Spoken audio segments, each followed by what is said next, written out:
Ada 10 aplikasi pinjol yang semi legal yang ini berdasarkan pengalaman saya sendiri enak banget untuk digalbay karena dia itu tidak ada di isi lapangannya. Dan di sini saya mau bahas buat kalian biar kalian juga bisa galbay di aplikasi ini.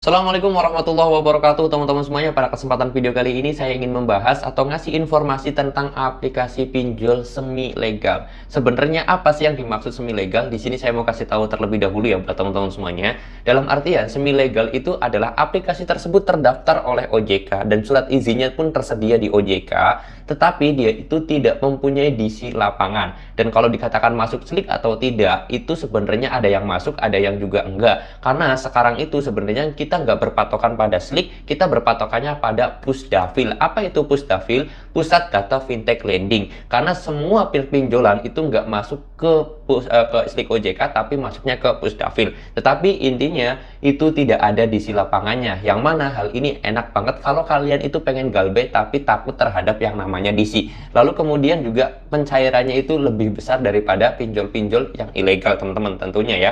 Oke, di sini saya mau langsung sebutin aja dan saya mau bahas aja teman-teman. Yang pertama itu Danamas. Itu Danamas itu mungkin sudah agak banyak yang tahu juga bahwa pinjol tersebut adalah pinjol yang resmi OJK, tetapi sampai detik ini itu nggak ada di lapangannya, teman-teman. Oke, dan kalian bisa coba aja ajukan pinjaman kalian, siapa tahu dapat limit banyak dan juga bisa cair banyak. Itu pertama. Yang kedua adalah Investri. Kalau Investri ini sebenarnya ada investasinya juga, yaitu seperti peer-to-peer lending, dan kalian juga bisa melakukan pinjaman di aplikasi tersebut. Terus kemudian Amarta ini lebih terkenal dengan emas, tapi di sini juga bisa melakukan pinjaman yang mana ini sebenarnya sudah resmi OJK, teman-teman ya, dan surat ilegalitasnya pun ada di OJK, teman-teman. Tetapi dia itu tidak punya yang namanya DC. Bang, di Jakarta ada, di Jakarta doang. Tapi di Jakarta pun nggak sebanyak yang kalian bayangkan, teman-teman ya. Nggak tahu juga, tetapi yang jelas kalau di sini mah nggak ada ya, teman-teman. Karena saya itu daerahnya di daerah Jawa Barat, lebih tepatnya di daerah Cirebon Indramayu, teman-teman. Oke, terus kemudian yang keempat ya, teman-teman, lanjut lagi, yaitu aplikasi BOS. Nah, aplikasi BOS ini aplikasi yang resmi OJK juga, tetapi dia itu tidak ada di lapangannya dan bisa dikatakan aplikasi pinjol yang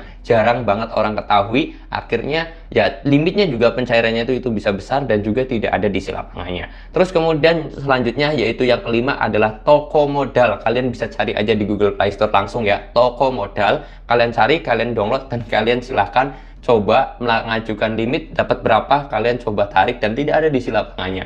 Kalau misalkan diteror melalui WhatsApp, terus kemudian kalian diteleponin, di chat, itu adalah semua pinjol juga seperti itu ya. Pinjol yang ilegal pun itu ya seperti itu. Nah, apa sih yang kelebihannya pinjol semi legal dengan pinjol yang ilegal itu? Bedanya, kalau semi legal itu dia tidak akan menyebarkan data kita ke semua kontak. Kalau pinjol yang ilegal itu pasti kita datanya disebarluaskan ke kontak-kontak yang ada di HP kita, yaitu mungkin foto pribadi kita, foto KTP, bahkan yang lebih kejam, pinjol ilegal itu biasanya foto kita diedit jadi vulgar atau bugil seperti itu lalu dikirim ke kontak-kontak kita. Itulah pinjol yang ilegal. Kenapa? Ya, karena itu adalah cara mereka biar nasabah tersebut mau bayar, karena ya tidak masuk slik OJK, tidak ada di lapangannya, hanya teror-teror aja, makanya dia itu terornya luar biasa banget. Tetapi kalau yang pinjol semi legal itu dia tidak bakal bisa mengakses kontak kita, tetapi memang data kita masuk ke Pusdafil tadi, yaitu Pusat Data Fintech Lending, teman-teman. Oke, lanjut lagi, yaitu ada juga yang selanjutnya, yang berapa? Yang 6 ya. Itu ada Findaya atau yang ya Findaya. Nah, aplikasi Findaya ini adalah aplikasi pinjol yang resmi OJK tetapi tidak edisi lapangannya. Terus kemudian yang selanjutnya yang ketujuh yaitu ada Modalku, itu juga sama. Tetapi katanya Modalku ini di kota Jakarta katanya sih ada, tetapi tidak terlalu banyak juga, teman-teman. Next lagi yaitu Maukes. Maukes ini mungkin sudah agak sedikit lumayan banyak yang tahu, tetapi kalian harus ketahui bahwa Maukes ini belum ada di lapangannya. Terus kemudian ada juga yang namanya Finmas. Nah, Finmas ini mungkin ada ya di Jakarta, katanya ada, tetapi itu nggak sebanyak yang kalian pikirkan atau yang kalian bayangkan. Katanya karena masih sangat sedikit sekali, bahkan ada yang di daerah Jakarta pun tidak didatangi di lapangannya. Oke, itulah ada beberapa aplikasi 10 pinjol yang semi legal, teman-teman. Dia itu ada izinnya di OJK tetapi tidak punya di lapangan. Kalau masalah masuk slik ataupun Pusdafil itu kita tidak tahu juga, karena ya saya sendiri belum mencoba ngecek lagi, coba aja. Tapi kalau masalah di lapangan aman banget. Kalau masalah di chat ditagih, kalau ngancem teror sih enggak jadi masalah buat saya. Yang penting dia itu tidak ada di lapangannya. Oke, mudah-mudahan informasi ini bisa bermanfaat juga buat kalian. Saya ingin kasih tahu adalah tadi 10 aplikasi pinjaman yang semi legal. Pertama Danamas, Investri, Amarta, Bos, Toko Modal, Vindaya, Modalku, Maukes, dan juga Finmas.